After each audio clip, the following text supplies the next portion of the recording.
Hey buddies, I am Mandy Naylor, the event coordinator for Not to Shine Prom hosted by Community Baptist Church. This will be my third year coordinating this event, and I look forward to it being just as amazing as all the other years. If you've not been a buddy before, you're in for a great time, and honestly what will be a life-changing experience.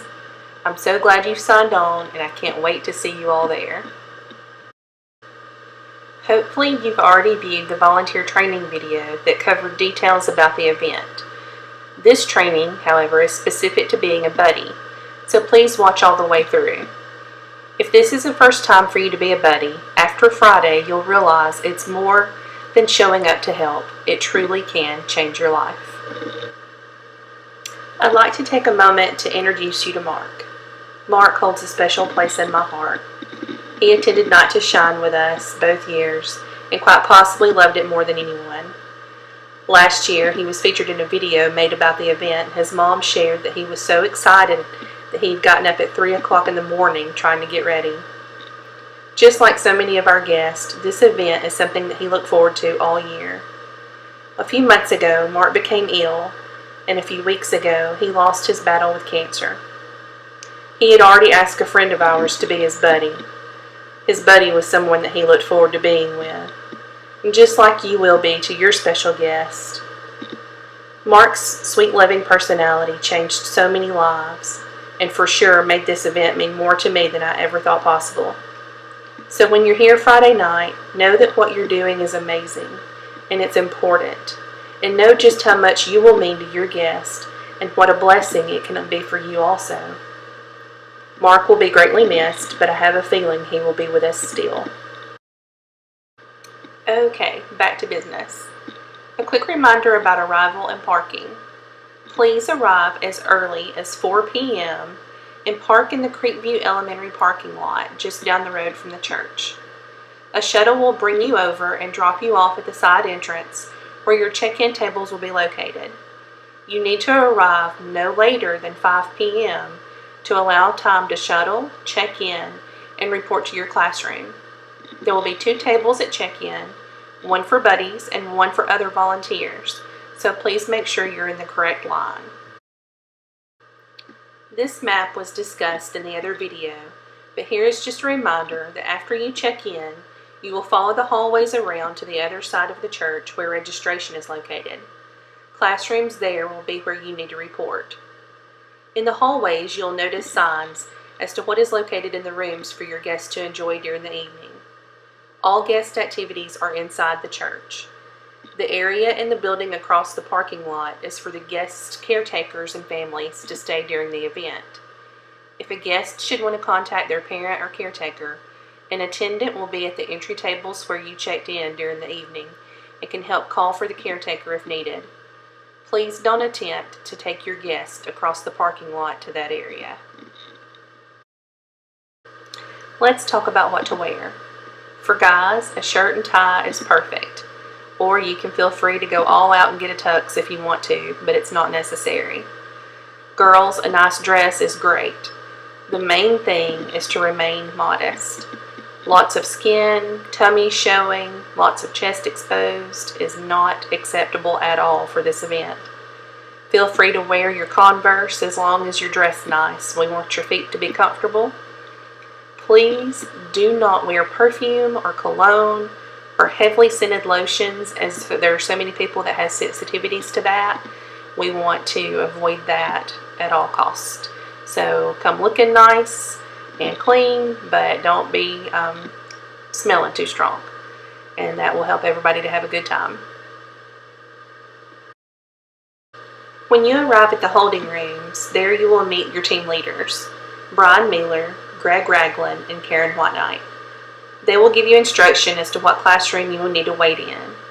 It may be cramped, but hopefully it won't last too long. As the guests start to arrive, things should move quickly. Try to remain quiet during this time in order to be able to listen for your name to be called. Once called, you'll meet your guests and their caretakers. You'll be given any crucial information at this time about your guest. You'll also receive a card with their information on it, and it will slide into your own lanyard badge so that you will have it to look at anytime during the evening. to get information about your guest's special needs or any allergies or anything like that that you would need to be aware of. This time will be loud, lots of excitement, so please be attentive to the caretaker and parent for anything that they might want to tell you about their guest. A member of the welcome team will then escort the caretaker away, and you will take your guest down the long hallway to wait for the limo. The area in this hallway looks like a barn. The classrooms inside the barn are actually the sensory areas for this event. Here you can go and pick up earplugs and have on hand for your guest if you've just learned that they may require them. This is also the location that you'll need to bring your guest back to during the event if they need a break or if you need assistance in any way. Once you make it to the red carpet, your guest will be cheered for as you walk your way down to the doors. At the end, there will be a stop and pose backdrop for pictures. When you enter the doors, there will be tables and a team there to give your guest a boutonniere or a corsage. Once they receive their flower, it's now time to party. Be mindful, though, that the last 20 minutes or so have been incredibly busy and exciting for your guest, and oftentimes that can be really overwhelming. So pay attention to how they're reacting, and if they seem anxious or overstimulated, maybe try going first to one of the quieter rooms for shoe shine or to get their makeup refreshed before going straight into the dance floor if that seems like it's something that might bother them. When communicating with your guest, please speak to them just as you normally would speak. Don't raise your voice or speak baby talk as if they can't understand you. Be patient and refrain from frustration if your guest doesn't speak. A nonverbal guest doesn't always mean that they can't hear and fully understand you. Look for signs of needing a break, things like yelling, if they have a look of fear, or oftentimes aggressive behavior. If your guest displays any of these emotions and you're not successful in calming them down, please don't hesitate to take them to the sensory area or find an adult close by and ask for help. Remain as calm as you can and speak quietly and friendly at all times. To avoid unintentionally offending someone, please be conscious about what you say. Don't use terms like handicapped or crippled. There's really no reason at all to even say anything like that to your guest. You don't need to discuss their disability with them at any time. See the list here of offensive phrases and how to best choose your words. If your guest has a device or a wheelchair, please ask the caretaker if there's anything important you need to know about the operation. During the event, please be mindful of the time. At 7:30, we'll have an all-call for guests to come to the dance floor area to receive a special message from Tim Tebow and a brief ceremony so that they'll be crowned king or queen of the prom. A team of ladies will be present at the stage to hand out crowns and tiaras so that you may crown your guest. Now let's talk about some important expectations. First, never leave your guest alone for any reason. If you need a bathroom break or if there's a circumstance in which you need to leave, you must make sure that your guest is in the care of another volunteer. Do not leave them in the hallway even for a moment. There will be plenty of helpers around to assist you if you need it. Also, if your guest would like to eat, you will be acting as their server. Check to see if they have any allergies and notify the ladies in the dining room so they can assist in making sure your guests can have certain foods.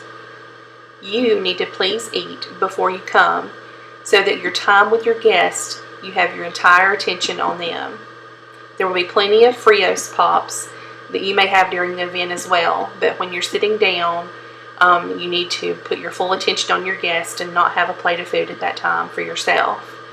You can certainly get a drink if needed, but not a full plate of food. We'll try to have leftovers after the event if possible.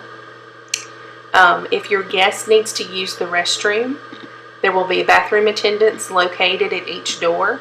You can ask for assistance if your guest needs help. If you have a guest that really needs major help, in using the restroom. The medical staff located at the end of the long hallway can assist your guest if needed in the restroom. You can find the attendant can help you find that person. And last, make sure to allow your guests to do all the activities they would like to do.